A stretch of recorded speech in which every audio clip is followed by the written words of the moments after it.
This is the WJTS News. In the news tonight, updated COVID-19 numbers, shooting investigation, 5 men are facing drug charges.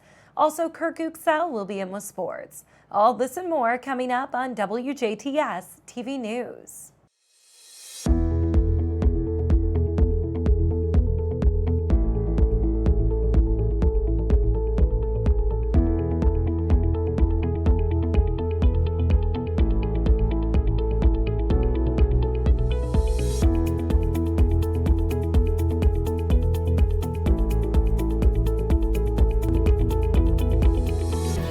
Good evening. I'm Jenna Schaffer with the news.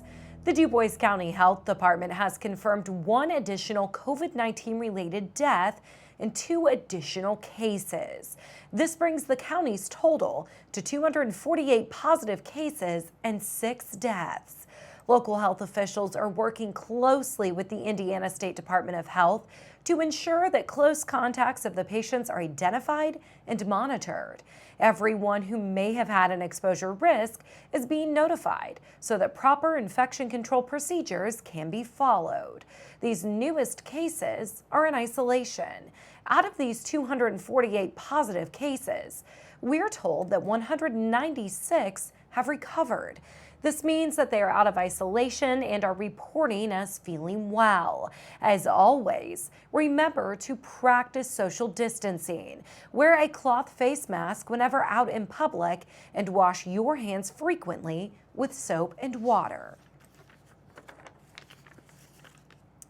Memorial Hospital and Healthcare Center in Jasper has updated its COVID-19 testing dashboard. Now, as of Friday afternoon, 1,431 tests have been submitted. 1,254 negative results have been submitted. 22 test results are pending, and 248 positive results are in DuBois County. Please remember, a patient's address will determine what county reports the positive case, not the county where the test was administered. For more information, visit mhhcc.org. Indiana's COVID-19 numbers have been updated. As of Friday afternoon, the Indiana State Department of Health is reporting 2,327 deaths, 41,746 positive cases, and 392,887 individuals have been tested for the virus. Now, here are the numbers for our viewing area. Starting us off in DuBois with 248 cases and 6 deaths. Pike has 6 cases, Spencer with 24 cases and 1 death. Perry has 104 cases and 2 deaths.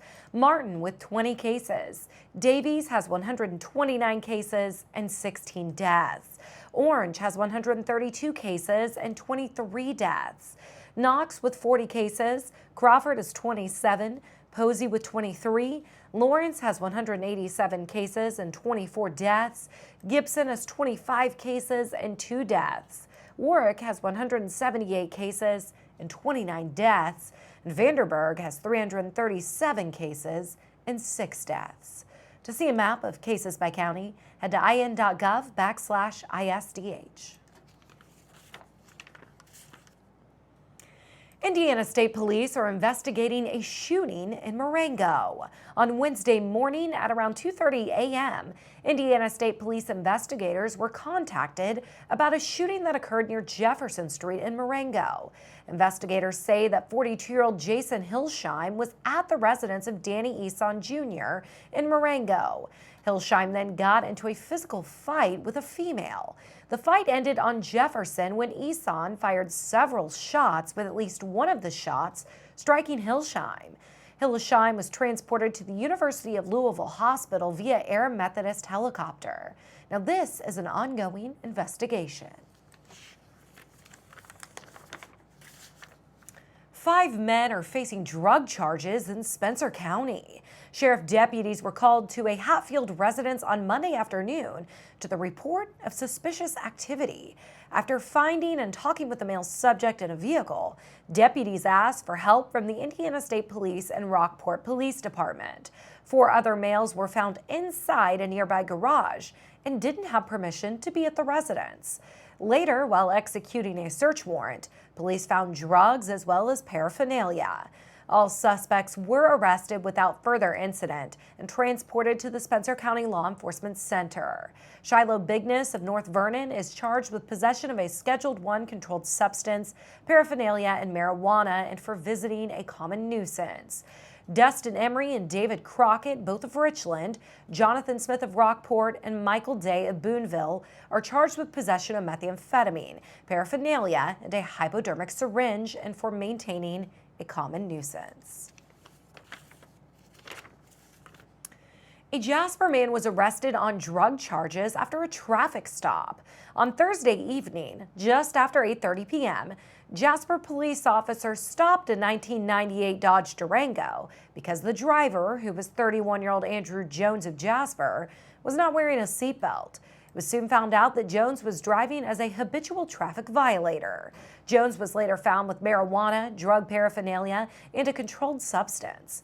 Jones was transported and lodged into the DuBois County Security Center on a level 6 felony count of operating a vehicle as a habitual traffic violator, a Class A misdemeanor count of possession of a controlled substance, a Class A misdemeanor count of possession of marijuana, and a Class A misdemeanor count of possession of paraphernalia.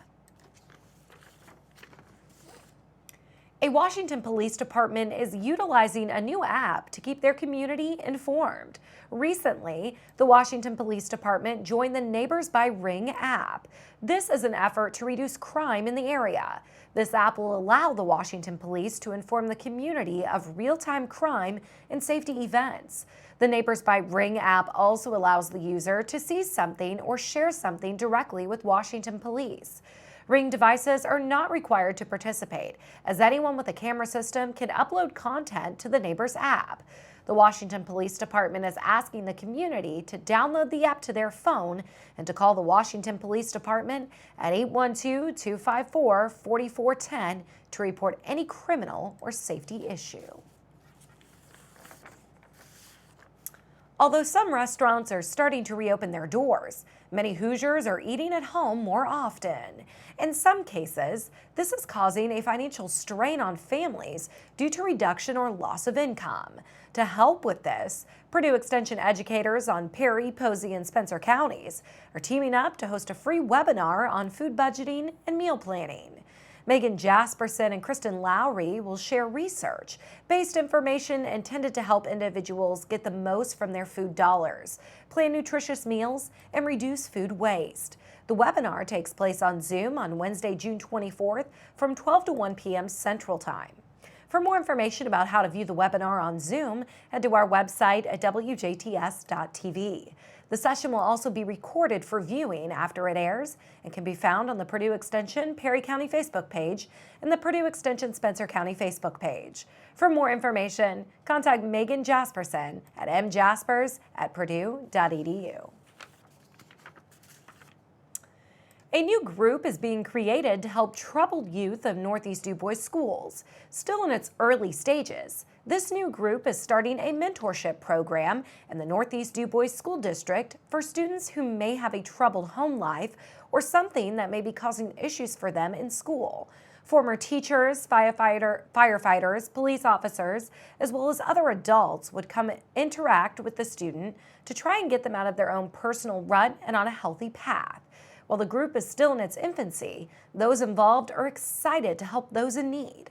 For more information on this program, it will be released in the coming months. The DuBois County Museum is home to a new exhibit. Jasper Rotary Club President Laura Grammer cut the ribbon and officially opened the Athena Award exhibit on Thursday evening. Grammer says the project didn't just happen over a few weeks. It took months of hard work. So it has been a long process of planning and working hard to get it done. And it's all done with volunteer hours and volunteer dollars.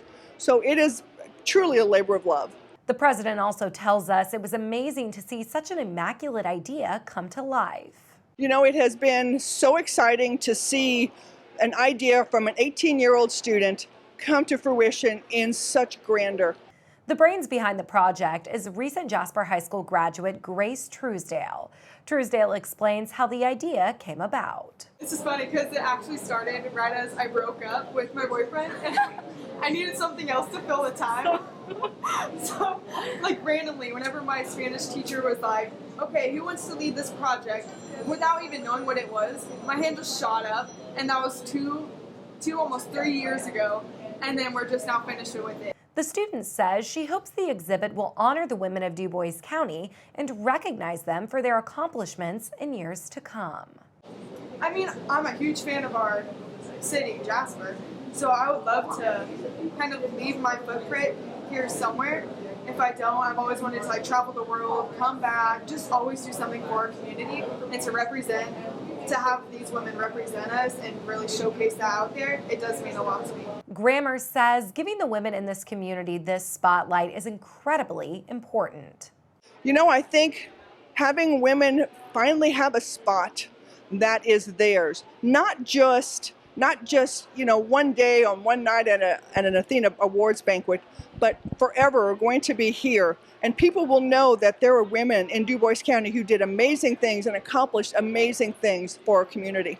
The Athena Leadership Award for Women recognizes Du Bois County recipients who excel professionally, enhance our communities, and encourage women leaders. The award is named after Athena, the Greek goddess of wisdom, war, and peace.